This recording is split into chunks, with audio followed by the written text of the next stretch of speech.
بسم اللہ الرحمن الرحیم۔ اللہ تبارک و تعالیٰ کے نام سے شروع جو بڑا مہربان اور نہایت رحم کرنے والا ہے۔ پیارے دوستو، قوم عاد اور قوم سمود دنیا کی تاریخ میں دو ایسی قومیں گزری ہیں جن کو اللہ تبارک و تعالیٰ نے بے پناہ طاقت اور بے پناہ قوت سے نوازا تھا۔ ان کی طاقت کا کوئی مقابلہ نہیں کر سکتا تھا۔ یہ قوم دنیا کی لمبی ترین قوم تھی۔ ان کے جیسی قوم نہ ان سے پہلے آئی اور نہ ہی ان کے بعد اللہ تبارک و تعالیٰ نے ان کے جیسی کسی قوم کو پیدا فرمایا۔ پیارے دوستو، آج کی اس ویڈیو میں ہم قوم سمود کے بارے میں بات کریں گے جو قوم عاد کے بعد آباد ہوئی۔ قوم عاد دنیا کی سب سے پہلی طاقتور ترین قوم تھی۔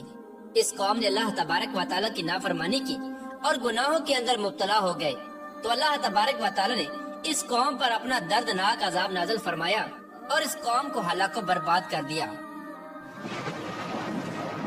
اس قوم کا نام و نشان صفحہ ہستی سے مٹا دیا گیا۔ اس طرح قوم عاد کی ہلاکت کے بعد ایک دوسری قوم مارز وجود میں آئی جس کو قوم سمود کہا جاتا ہے۔ قوم سمود قوم عاد کی نسل سے ہی تھی اور یہ دنیا کی دوسری طاقتور ترین قوم تھی۔ قوم عاد کی تباہی اور بربادی کے بعد عاد کے چھوٹے بھائی سمود کی نسل سے یہ قوم وجود میں آئی جس کو قوم سمود کہا جانے لگا۔ یہ قوم حجر کے علاقے میں آباد تھی اور آہستہ آہستہ یہ لوگ پھیلتے چلے گئے، یہاں تک کہ یہ لوگ مغربی اور شمالی عرب تک پھیل گئے۔ اس قوم نے اپنا دارالحکومت حجر کو ہی رکھا جو کہ شہر حجاز سے بالکل قریب واقع ہے، جسے آج ہم مدائن صالح کے نام سے جانتے ہیں۔ پیارے دوستو، اس وقت کی سب سے سپر پاور قوم عاد ثانی یعنی قوم سمود تھی۔ اللہ تبارک و تعالیٰ کا ان پر یہ خاص کرم تھا کہ یہ قوم انتہائی طاقتور تھی اور اللہ تبارک و تعالیٰ نے ان کو بے شمار نعمتوں سے بھی نوازا تھا۔ پیارے دوستو، تاریخ کی کتابوں میں اس قوم کا قد 40 ہاتھ بتایا گیا ہے اور ان کی اوسط عمر 900 سے 1000 سال تھی۔ اللہ تبارک و تعالیٰ نے ان کے جیسی قوم دوبارہ پیدا ہی نہیں کی۔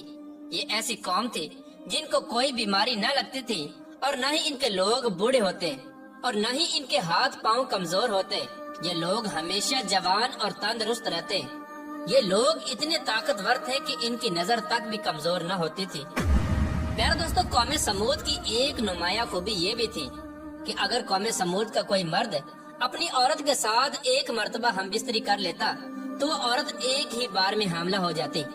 یہی وہ خوبی تھی جس کی وجہ سے یہ قوم عاد کی تباہی کے بعد قوم سمود کے نام سے ابھری اور جلد ہی دنیا کے اندر اپنا اثر و رسوخ پیدا کر لیا۔ ایسی شاندار قوم جس قوم کو اللہ تبارک و تعالیٰ نے بے پناہ طاقت اور بے شمار نعمتوں سے نوازا تھا، لیکن اس کے باوجود بھی اس قوم نے کون سا ایسا گناہ کیا جس کی وجہ سے اللہ تبارک و تعالیٰ نے اس قوم پر اپنا دردناک عذاب نازل فرمایا اور اس قوم کو صفحہ ہستی سے مٹا دیا اور اس قوم کو رہتی دنیا کے لیے عبرت کا نشان بنا دیا۔ پیارے دوستو، اس قوم کے گھروں کو آج بھی اللہ تبارک و تعالیٰ نے نشان عبرت کے طور پر باقی رکھا ہے۔ یہ قوم بڑے بڑے پہاڑوں میں رہنے کی شوقین تھی۔ یہ لوگ بڑے بڑے پہاڑوں کو تراش کر اس کے اندر اپنے خوبصورت محلات بنایا کرتے تھے اور اسی کے اندر زندگی بسر کیا کرتے تھے۔ اللہ تبارک و تعالیٰ نے قوم سمود کو بہت کچھ عطا فرمایا تھا۔ سرسبز باغات، میٹھے پانی کی نہریں اور پتھریلی زمین پر ہر قسم کے پھل۔ اس قوم کے عالی شان محلات اتنے خوبصورت تھے کہ صرف دور دراز سے لوگ ان کے عالی شان محلات کو دیکھنے کے لیے آیا کرتے تھے۔ پیارے دوستو، قوم سمود اپنے عالی شان محلات اور سرسبز و شاداب باغات اور خوبصورت مرغزاروں اور نعمتوں کی فراوانی کی وجہ سے یہ قوم غرور اور تکبر میں آ گئی اور سرکشی کے نشے میں دھت ہو کر اللہ تبارک و تعالیٰ کی نافرمانیاں کرنے لگے اور اللہ تبارک و تعالیٰ کی وحدانیت کو چھوڑ کر اپنے ہاتھوں سے تراشے ہوئے بتوں کی پوجا کرنے لگے۔ اور یہ بات بھی بھلا بیٹھے کہ کچھ عرصہ پہلے اللہ تبارک و تعالیٰ نے انہی کی قوم پر انہی گناہوں کی وجہ سے اپنا دردناک عذاب نازل فرمایا تھا اور اس قوم کو صفحہ ہستی سے مٹا دیا تھا۔ پیارے دوستو، اس دنیا کی طاقتور اور بدبخت قوم کی طرف اللہ تبارک و تعالیٰ نے اپنے پیارے نبی حضرت صالح علیہ السلام کو مبعوث فرمایا تھا۔ چنانچہ حضرت صالح علیہ السلام نے اللہ تبارک و تعالیٰ کے حکم کے مطابق اس قوم کو بت پرستی سے منع کیا اور اللہ تبارک و تعالیٰ کی وحدانیت کی طرف بلایا اور ایک سچے خدا کی عبادت کرنے کا حکم دیا۔ لیکن قوم کے سرداروں نے حضرت صالح علیہ السلام کو جھوٹا ثابت کرنے کے لیے ان سے معجزہ طلب کر لیا۔ اس قوم کے سردار حضرت صالح علیہ السلام سے کہنے لگے کہ آج تک جو بھی نبی آیا وہ اپنے ساتھ کوئی نہ کوئی معجزہ لے کر آیا، اگر تم اللہ تبارک و تعالیٰ کے سچے نبی ہو تو ہم کو معجزہ دکھاؤ۔ چنانچہ حضرت صالح علیہ السلام نے اس قوم کے سرداروں سے پوچھا کہ آپ لوگ کون سا معجزہ چاہتے ہو؟ تو اس وقت اس قوم کے سردار کہنے لگے، یہ جو سامنے چٹان ہے اس میں سے ایک ایسی اونٹنی نکل کر آئے جو گابن ہو اور آتے ہی بچے کو جنم دے دے، اور وہ ہم سب کے لیے دودھ دے، اور وہ دنیا کی خوبصورت ترین اونٹنی ہو، اور اس کے ساتھ ساتھ وہ اونٹنی ایسی ہو جس کا کوئی ماں باپ نہ ہو۔ چنانچہ حضرت صالح علیہ السلام نے ان سرداروں کی یہ بات سن کر اللہ تبارک و تعالیٰ کی بارگاہ میں یہ دعا کی، تو ان کے دیکھتے ہی دیکھتے سامنے پہاڑ میں سے ایک خوبصورت حاملہ اونٹنی نکل کر آئی، اور آتے ہی اس اونٹنی نے ایک حسین و جمیل بچے کو جنم دیا۔ اس وقت اس اونٹنی کے تھن دودھ سے بھرے ہوئے تھے، اور اس اونٹنی نے اتنا دودھ دیا کہ سب لوگوں نے پیٹ بھر کر دودھ پی لیا۔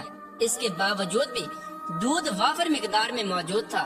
چنانچہ حضرت صالح علیہ السلام کا یہ عظیم الشان معجزہ دیکھ کر وہ تمام قوم اور اس کے سردار لاجواب ہو گئے، اور اس بدبخت قوم کے سردار حضرت صالح علیہ السلام سے کہنے لگے کہ اے صالح علیہ السلام، یہ تو سراسر جادو ہے۔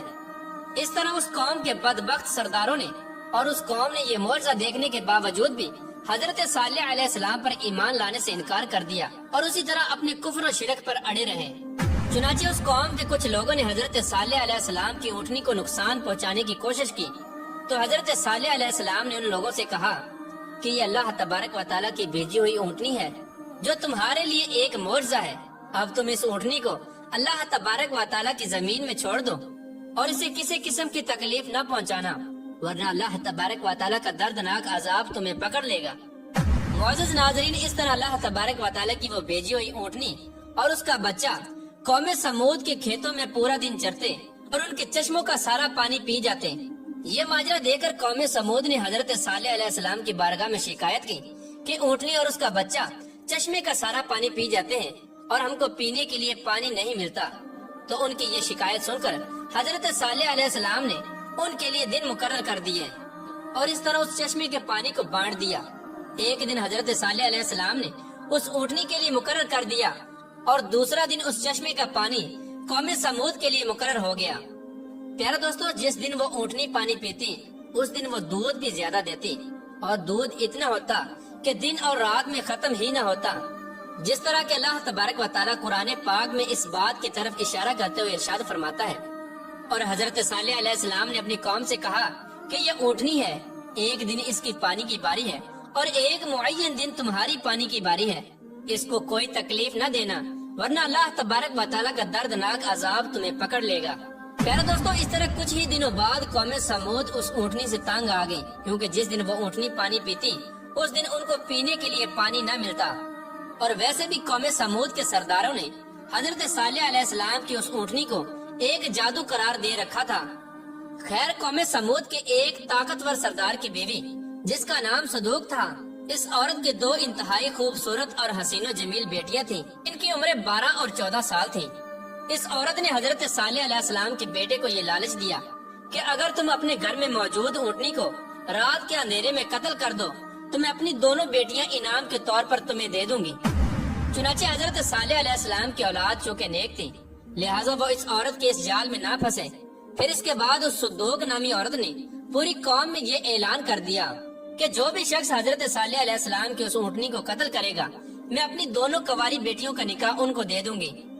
اس عورت کا یہ اعلان سنتے ہی اس قوم کے دو نوجوان جن کا نام مصدع ابن دہر اور قیدار بن سالف تھا، ان دونوں بدبختوں نے مل کر اسی رات حضرت صالح علیہ السلام کی اس اونٹنی کو ذبح کر دیا۔ اس طرح اللہ تبارک و تعالیٰ کی اس بھیجی ہوئی اونٹنی کو ذبح کرنے کے بعد قوم سمود حضرت صالح علیہ السلام سے کہنے لگی کہ اگر تم اللہ تبارک و تعالیٰ کے سچے رسول ہو تو ہم پر وہ عذاب نازل کرو جس عذاب سے تم ہم کو ڈراتے ہو۔ اس طرح اس اونٹنی کے قتل ہونے کی خبر سن کر حضرت صالح علیہ السلام بے حد پریشان ہوئے اور زاروں کی طرح رونے لگے۔ چنانچہ اس طرح اس اونٹنی کو قتل کرنے کے بعد اس بدبخت قوم نے حضرت صالح علیہ السلام کو قتل کرنے کا بھی ارادہ کر لیا، جس طرح کہ اللہ تبارک و تعالیٰ قرآن پاک میں ارشاد فرماتا ہے، آخر کار انہوں نے اونٹنی کو قتل کر دیا اور اپنے پروردگار کے حکم سے سرکشی کی اور کہنے لگے کہ جس چیز سے تم ہم کو ڈراتے ہو، اگر تم اللہ تبارک و تعالیٰ کے سچے پیغمبر ہو تو اس عذاب کو ہم پر لے آؤ۔ اس طرح جب اس قوم نے اللہ تبارک و تعالیٰ کی بھیجی ہوئی اس اونٹنی کو قتل کر دیا اور اپنی نافرمانی میں حد سے زیادہ بڑھ گئے اور خود ہی اللہ تبارک و تعالیٰ کے عذاب کو طلب کر لیا، تو حضرت صالح علیہ السلام قوم سمود سے کہنے لگے کہ اب اللہ تبارک و تعالیٰ کے دردناک عذاب سے تم لوگوں کو کوئی نہیں بچا سکتا۔ چنانچہ حضرت صالح علیہ السلام کی یہ بات سن کر اس قوم کے 9 بدبخت لوگوں نے یہ ارادہ کیا کہ اب حضرت صالح علیہ السلام کو یقیناً قتل کر دیا جائے۔ چنانچہ یہ 9 افراد ایک پہاڑ کے پیچھے چھپ کر حضرت صالح علیہ السلام کا انتظار کرنے لگے کہ کب حضرت صالح علیہ السلام یہاں سے گزریں اور معاذ اللہ ہم ان کو قتل کر دیں۔